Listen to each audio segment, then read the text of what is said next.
Nostra na paradera AVE regularmente nós sabem na barrio de paraderas e em especial nós está dedicar sempre nos accionam na comunidade que tem mais dificuldade para fazer su screening de saúde preventivo.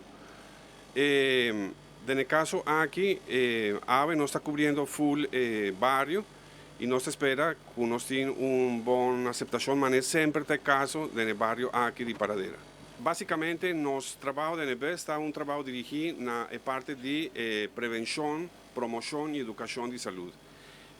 Assessment básico de saúde que nós fazemos está compreendendo parte de lifestyle de pessoas que estão fazendo uso de serviços de saúde.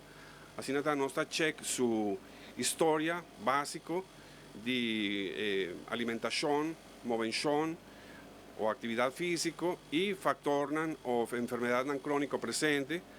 Assim, nós está fazendo controle riguroso de uso de remédios, se está vayendo correto ou não.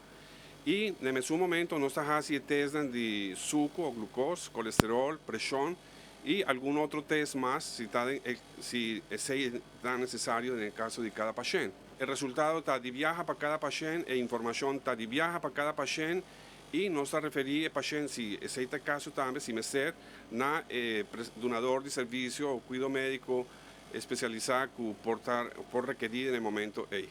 A iniciativa aqui de Gabinete Mike Eyman 1 estava uma iniciativa absolutamente incrível sobre nós está cobrindo uma primeira linha de atenção e prevenção da comunidade.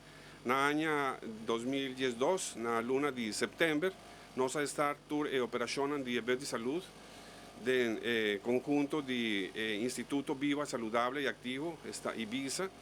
E de dia de hoje nós temos cerca de 13.000 pacientes evaluados de forma absolutamente completa, do ponto de vista preventivo, su health assessment, su test básico de saúde e su follow-up em caso que não ser DJ.